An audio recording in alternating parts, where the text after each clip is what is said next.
Good morning. Welcome. Getting the box up and getting ready to get started today. Hope everyone is doing well. We're having, as I always talk about the weather, we're having quite a hot day. We've had many hot days in a row, but it's going to be a little bit cloudy today, so maybe it won't feel as bad, even though it's supposed to get up in the high 90s today. So anyway, good morning. Hi, Bonnie. Kyla. Got our San Diego friend, our California friends here.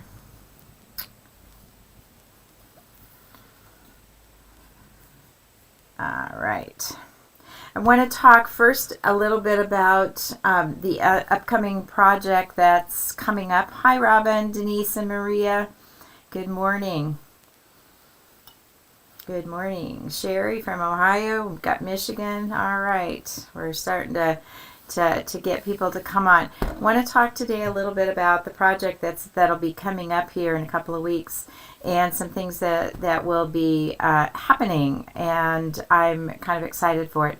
This week for me, I am headed to my annual Northern California retreat, and I've been doing that for quite a few years, and so it's always exciting, and there's some friends that come to that retreat that this is the time that I get to see them, and it's always such a joy. And I know for those of you who go on retreats and return year after year, it probably feels a lot the same for you too, to make those reacquaintances with good friends, old friends, and especially in an environment where you can sew and enjoy yourself. So that's a biggie for me.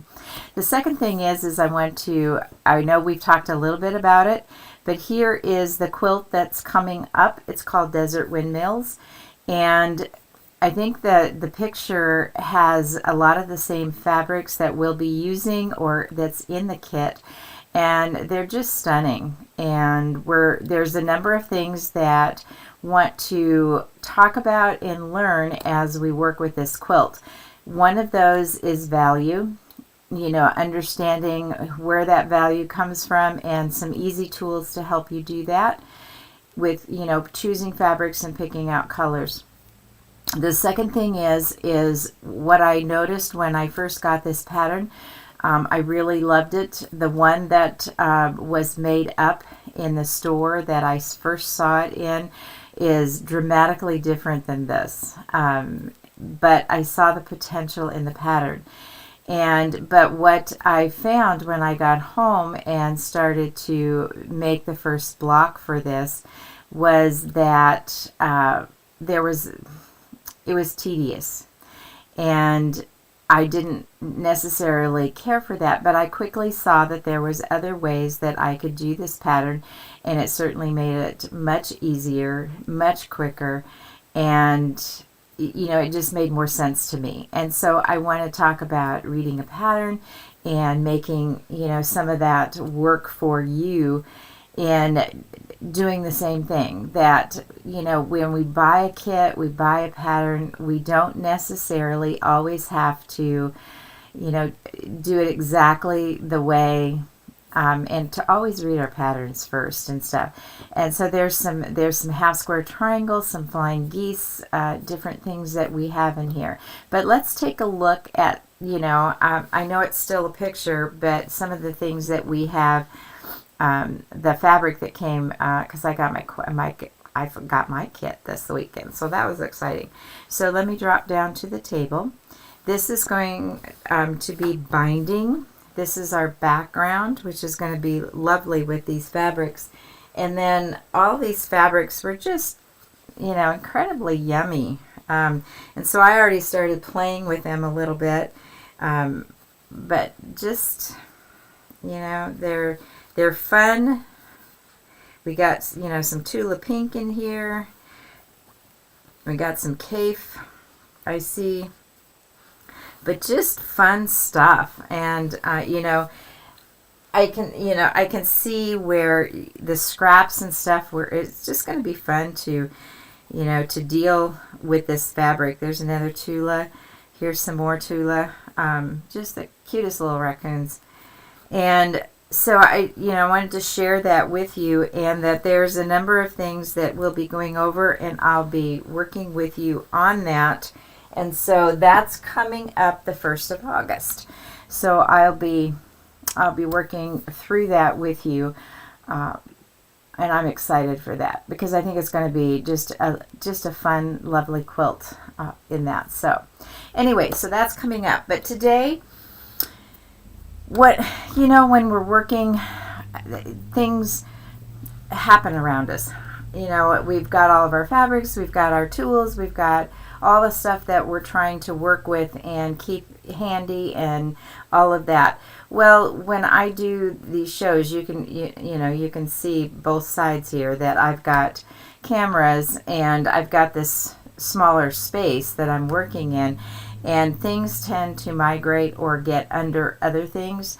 So, this past week, with my organizing and stuff, and I've been working on trying to get a little bit organized.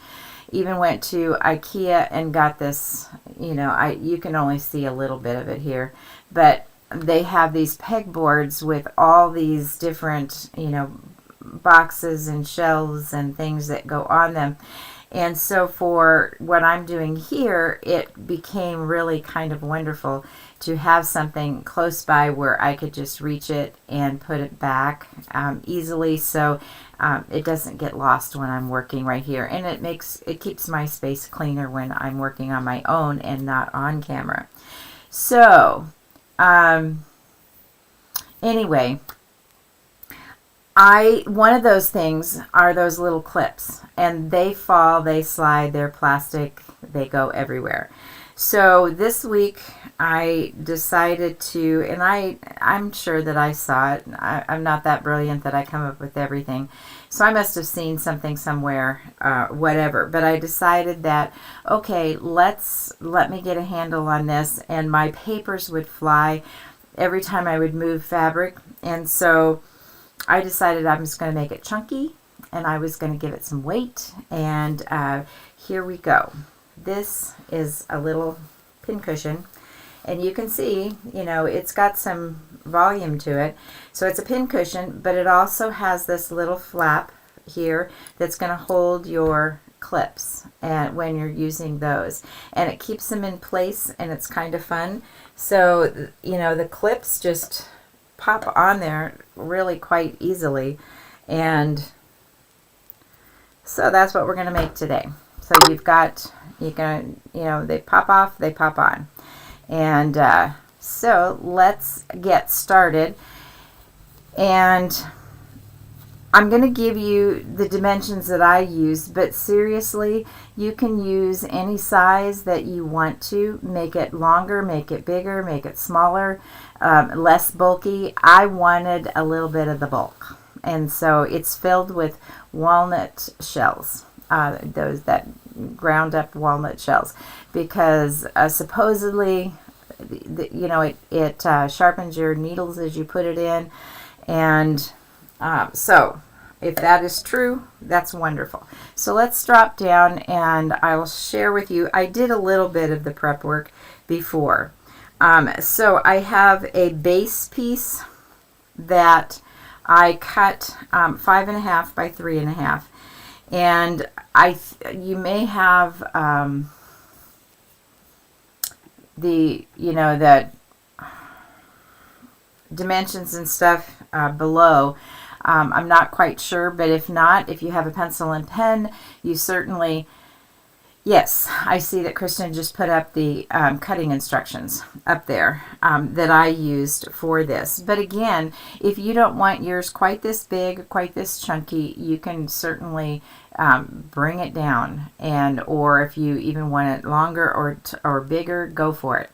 So I just randomly chose 5.5 by 3.5, and I cut a base piece of fabric, and then I cut a piece of batting, because I wanted, the bottom and the top to have some, a little bit more stability. And I certainly could have put it on the sides. I just didn't. but I might next time when I do it. I don't know. And then just because when I was doing my first one, it started to slip and move a little bit, I went ahead and did an 1/8 of an inch seam around it just so that it would keep it flat and in place for me. So that was my base. And then I just made a guess on the sides. And I believe that I cut 2 inch strips and put these down. This one I think I cut 1 1/4 because I goofed. And so this one will be just a slight bit less. And I went ahead and sewed the 2 strips together. So I used 2 different fabrics. You wouldn't have to. And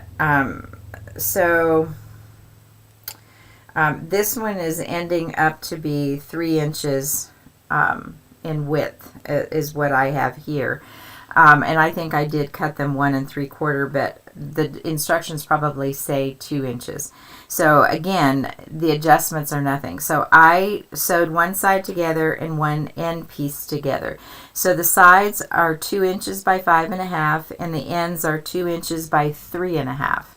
So that's going to fit, right in there, and then our sides. So I'll go ahead and sew the other sides to this, and the top, we're going to put a flap in there. So my top was 2 inches by 5 1/2, and I cut 2 strips of that.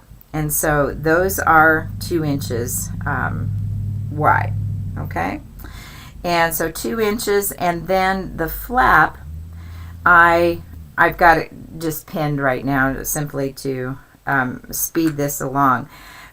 But I cut it at 2 1/2 by 5 1/2, and then I turned under each end 1/4 inch, okay?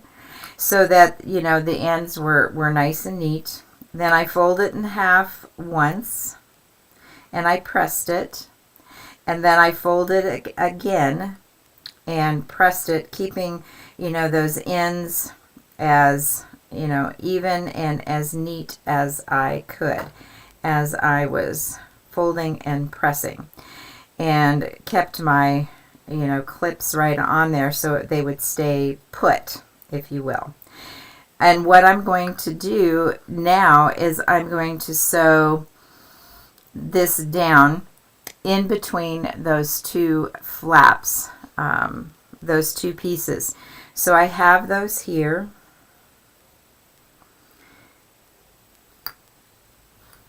And I'm going to, line those up and make sure, and this is the part that really want to stress, so that your flap stands up on the ends. Let me see if I can get this on the camera so that you can see what I'm talking about. Right here on the end, you want it to hit right as where the seam is. You really don't want the flap in the seam. And so you really want to make sure that when you're putting this down, that you have a 1/4 inch on each end. All right. So I'm putting that up and getting that a 1/4 of an inch.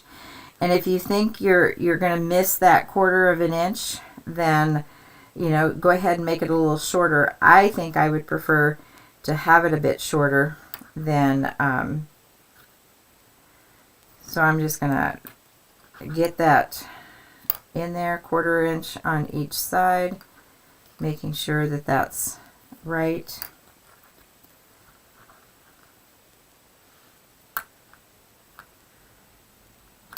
All right, and then I will put the other piece, and because this is white with little white dots on it and stuff, I'm going to make sure that that is lined up. Everything is lined up well. And I can either pin it, use the clips, whichever you find to be the handiest for you. All right. And again, when we have layers, I don't know about you, but it always seems like in the middle, when it's going under the machine, it wants to pull away a little bit. And so I always try to clip in the center to keep that going straight. Now before I sew, I want to make sure that there's no questions. I need more than one rib. Those clips are the best. You know, Sherry, there is no reason why you couldn't have 2 rows of this. I just put one down the center. I personally don't use the clips that much, but you know what? There's no reason why you couldn't have 3, 2 of these strips. And especially when you look at what I have here, it would be so easy to, to put 2 rows or even 3 across the top. And, if you need to, just widen this, make it into a square or whatever, you want it to do. I'm just basically showing you what I came up with to create this for today. And so rewrite it, remake it, redo it. So, but good comment on that from that. Let me see if there's any other questions real quick. Yeah,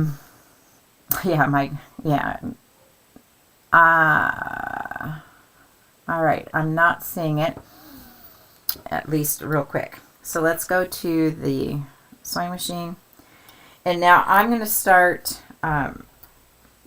just feeding stuff in here. And I just lost my thread. So that was no fun to start my sewing with. I love it when that happens.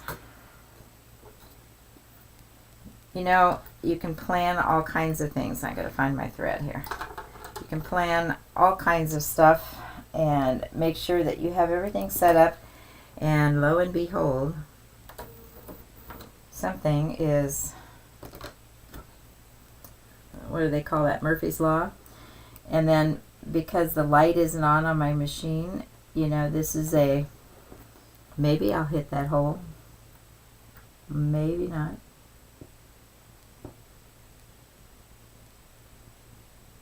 And I'm kind of blind anyway. Okay, this is going to drive you all crazy, but I need the light. So I'm going to turn the light on for just a moment so I can see where that hole is. And I know it's going to look terrible on the screen. And now we can get rid of that light. Okay? Alright. So, let's try this again.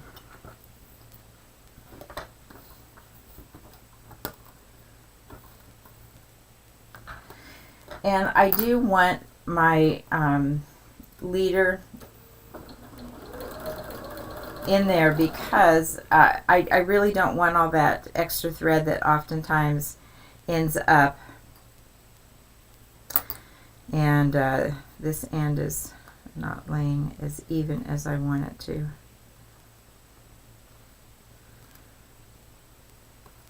Alright. I really don't want all that bird's nest on the back of my fabric. Okay.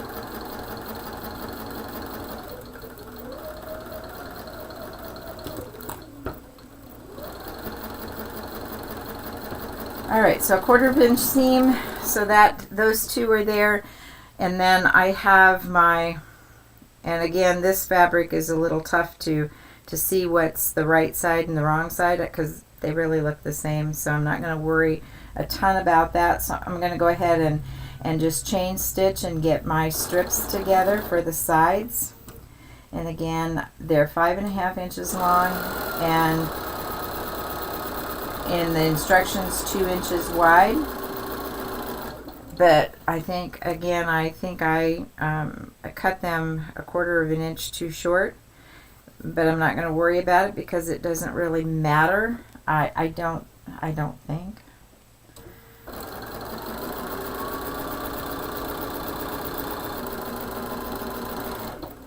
All right, so let me trim a couple of those pieces off. And now as I go over here, you know that ironing thing, I get that set.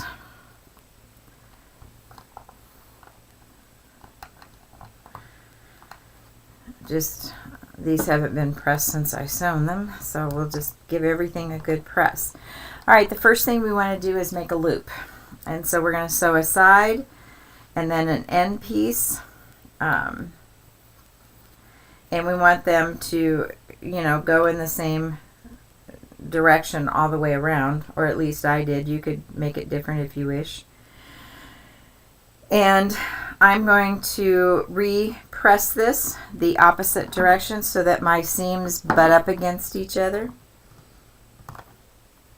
And so this time on the short ends, I'm going to have the fabric going to the opposite direction than they did the first time. And when you already press them, you know, gotta submit, make it submit to you. All right, so the next one I'll press correctly. All right, so now I've got my long piece, I've got my end piece, and I'm going to sew those two together. All right, short ends.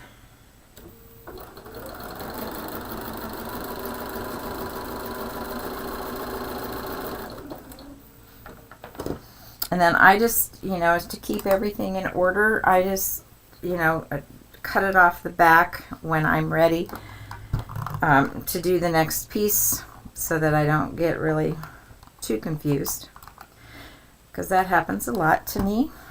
And so again, I want to do short end and a long end. And let's get those together. And I know you didn't see me iron that because I didn't change the camera, but I put, you know, short end, long end, and I'm sewing on the short end.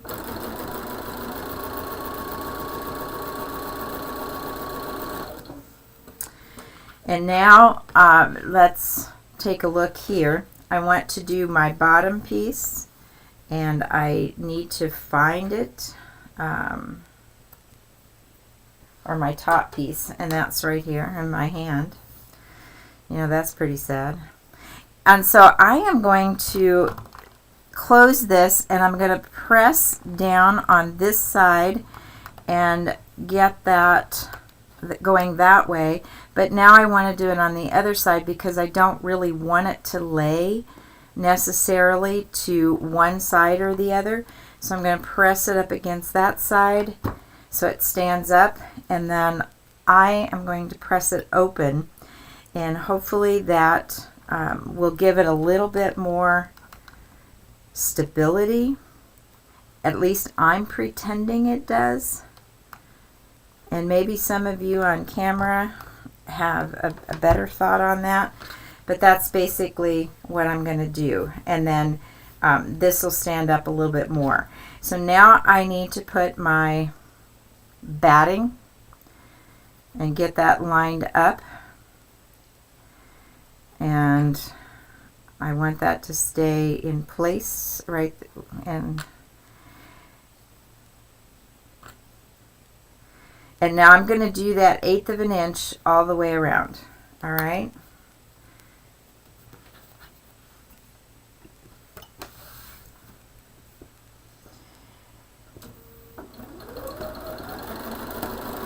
And the reason I'm doing this, and I make sure that my seam is down again, it felt like it, yeah, it popped up a little bit.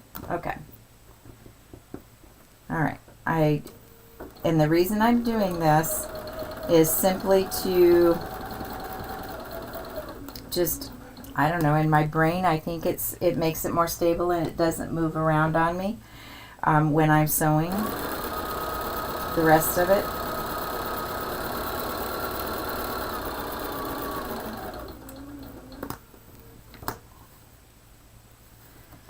And I'm going to cut those off just because they're in my way.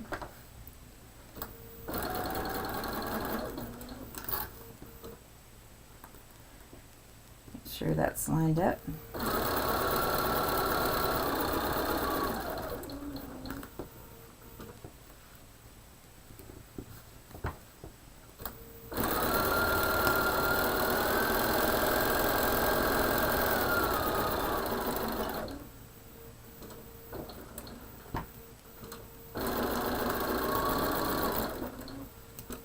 All right, so now I have that sewn, and you didn't see me do any of that sewing. I am not doing well today, people. I am so sorry. I apologize for that. And you're probably all telling me that I didn't change my camera. And you're right, I didn't. All right. So again, now I want to press these two seams together.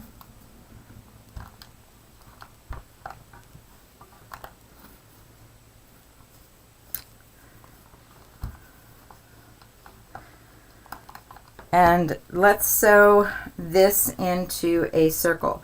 So I want short end, long end, short end, long end, or, you know, long and short. But I want that to be every other one, long and short. And I'm going to sew them into a tube.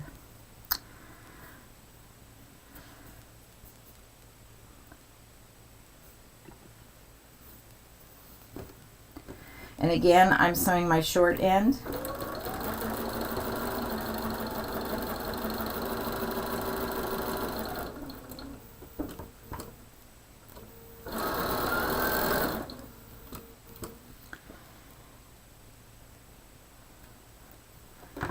And now I'm going to go to, I'm going to go ahead and press this simply because it'll be easier than after I get it into a tube. Right sides together, and again, so right sides together, the long, and this end is short, and it will come up, and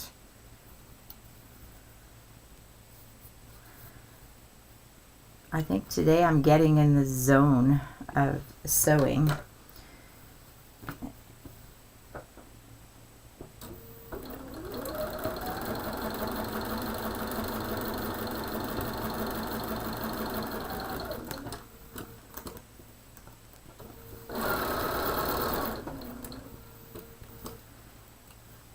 All right, so now I want to press this, get that going, make sure I've got it nice and flat. All right, so I have my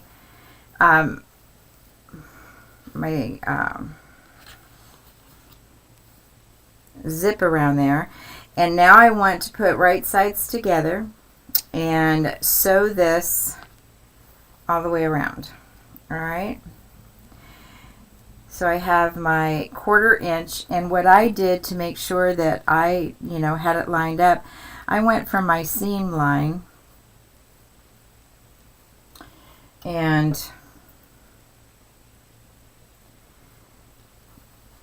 then I made sure that my 1/4 inch seam was right at the edge of my other piece, and it is rather, right sides together.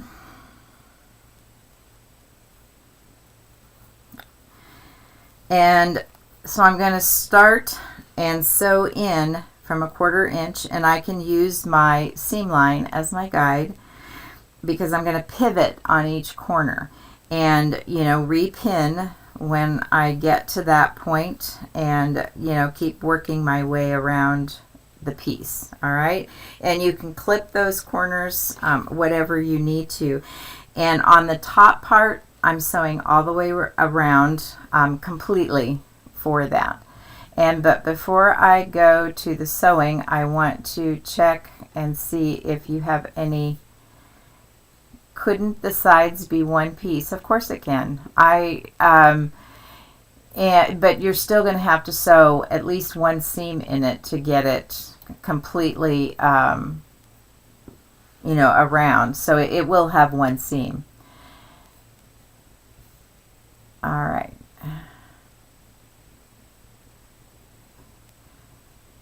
Okay.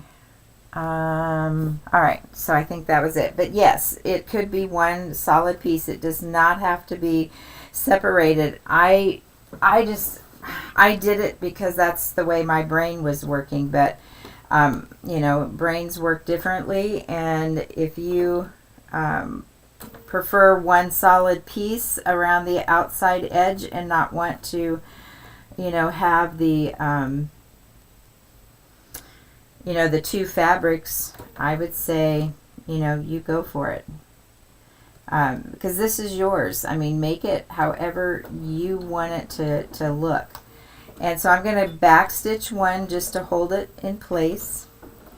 And then, and I am being very careful with my 1/4 inch seam and making sure that I have that correct, because when I get to the ends, I will want that 1/4 inch to definitely be there.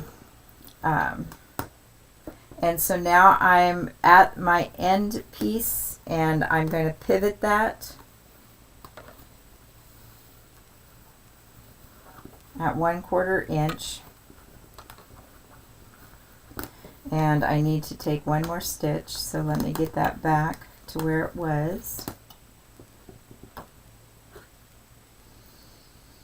I wasn't watching my piece. All right. I wasn't quite at 1/4 inch. All right.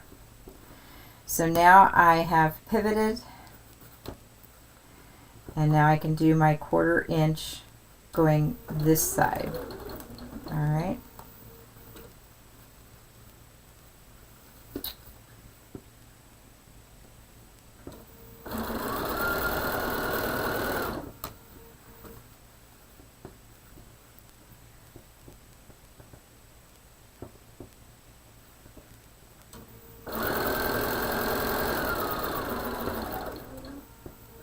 And I know on my Bernina machine, when these notches that are on the side of my machine, here and here, when they're at the end, I know that I'm at my 1/4 inch. So, and I just wasn't paying attention. So now I'm just pivoting that corner. And again, I, you know, very careful on my end pieces here for sure, so that I'm not getting that flap in my sewing.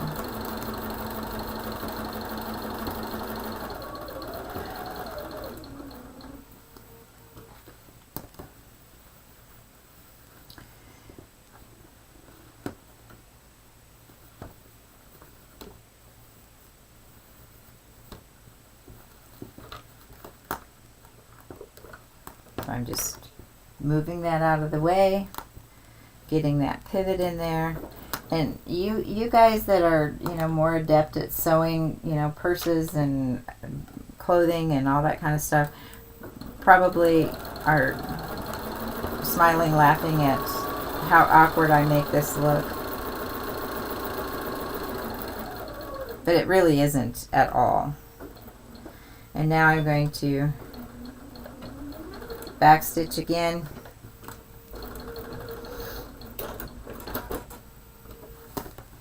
All right. So at this point, I can put a notch into my fabric just so that it releases in that corner a little bit. And I'm going to cut my corners off simply because I think it will give me a neater look there in the corner.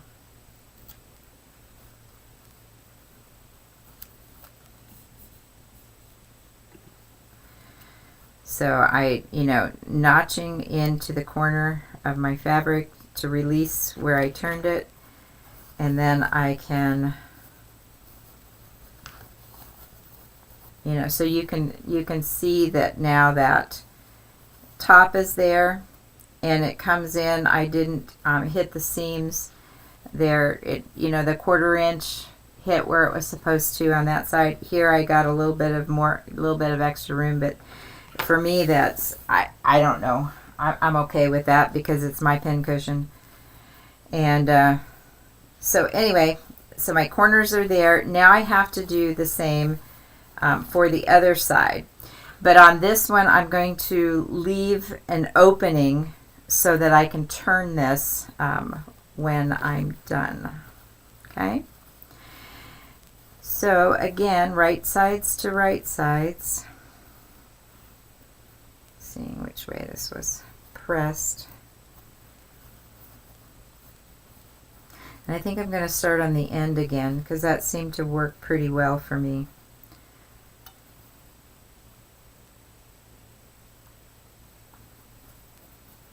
And pin it.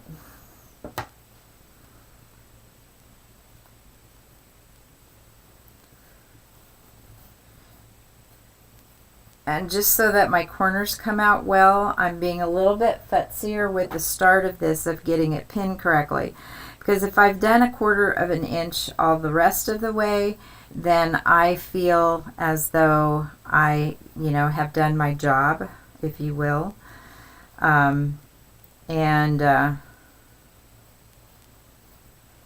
Get that pivot in there.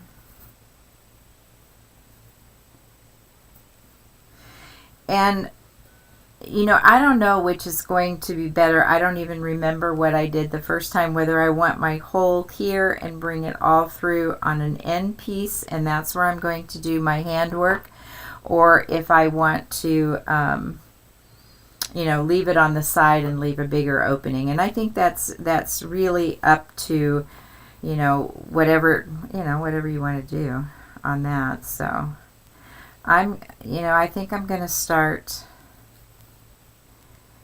at this edge and move my way around. All right, let's go back to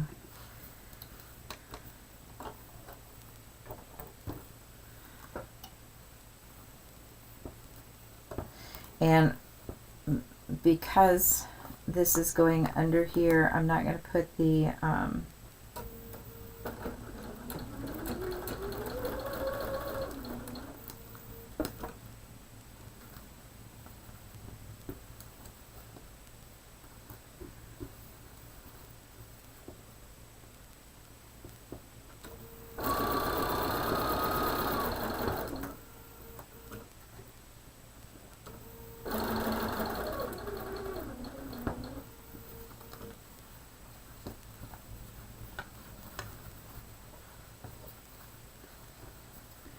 okay, I think I'm going to leave my opening on the side. So I'm going to do this the hard way, and I should have started on the side so I could have gone all the way around without stopping, but hey, So I'm going to go about that far. I'm going to back stitch, and then I will release that. Make sure this is lined up correctly, and I'm going to leave that opening right there. And I have my machine set to a lock stitch at the beginning, so I'm not necessarily at that point going to back stitch, but again, go up to the 1/4 of an inch.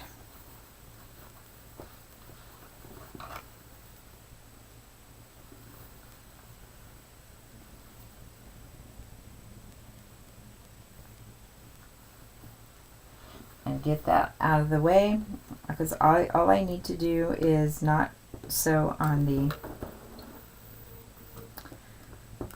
and because I went a stitch too far, I need to back that up and get back to my 1/4 inch.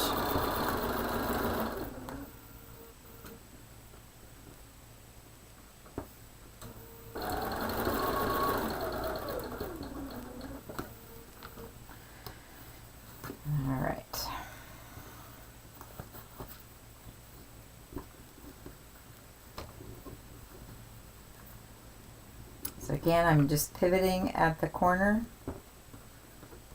making sure that I don't have, my other fabric in there, and away I go.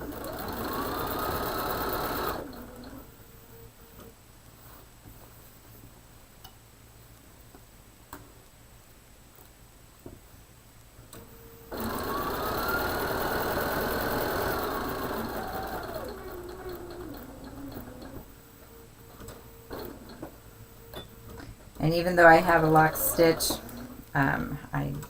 makes me feel like I'm being safer. All right, so now I have my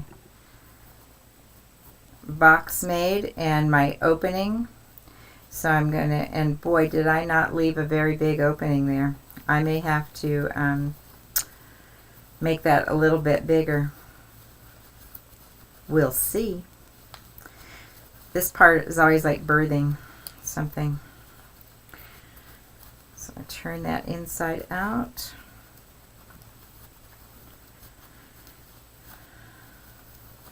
And you guys have heard how much I love this apple stick tool, my turning tool. I just really love it because I don't punch holes in my corners, and I can get right up there into the corners of this. Now this can be stuffed with you know, the fill, polyfill. If you prefer, you know, polyfill with maybe a little bit of rice, beans, whatever. I just like the walnut shells and the weight. And so mine, you know, the first one is completely filled with walnut shells. So now I've got my corners out, and I get my funnel and make my and fill it up. But one last thing that I'm going to do with my little pin cushion that we've made is I'm going to run a seam along the top of this, just so that it has a little bit more stability and weight to that as we're doing that. I don't know that that's necessary, but I'm going to do it simply because I can. And it will make it just felt to me like it needed it. So I'm going to do about 1/8 of an inch right along the top of that. And you know, I should have done it when it was flat and open, but this works fine too. Because to me it felt, and I'm going to back stitch and then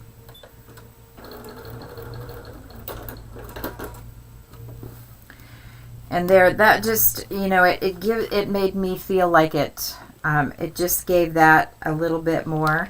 And then I'll just trim those little threads off on the end because it was lock stitched in, and it's not going to go anywhere. And that just helped it to stand up a little bit more. So now I would fill this up with my walnut shells, and I would have my clip. So now let me go back and see if you have any questions. This seems to be a bit fiddly on the machine. Maybe this would be good to hand. So absolutely, you know, go for it. It wasn't as fiddly as I make it look. I think I have a serious problem because I, tense up and my stomach kind of goes in knots any time I have to think about a bag. I don't know why. Because I've made bags and I've made zipper pouches and I've done all these things, but it gets into my brain. And so, anyway, I make it worse than it is. Could you put a piece of that plastic strapping that comes on packages in the inside of that center strap? What a brilliant idea, Carol. Didn't think of it, but I said I think that would be great. I think this was stable enough, but boy, the plastic would definitely help it. Seams would help support the structure with the walnut holes as filling. Probably, yeah, could very well be. Seams would help. I made a little basket for my clips. Much simpler to just drop them in there when I've used several. Sure. Anything, whatever, I was trying to eliminate another thing because my bowls are far away and my clips, as you saw, went under my machine and then they get everywhere. And so for me, the bowl, or I had a little bowl. So, this was another option. So go for it. The basket is perfect. Nothing wrong with that. Couldn't the sides be one piece? Yep, I've got that. So I think I'm caught up on where you are. And so, for me, my pin cushion sits to the right of my sewing machine. And so that's for me, it's easier to, when I take it out, that pin cushion is right there. And something with a little bit of solidness sitting right there so it's not moving, it's not being slid around by my fabric and stuff, was what I was looking for at that point. So it's another option. That's all it is.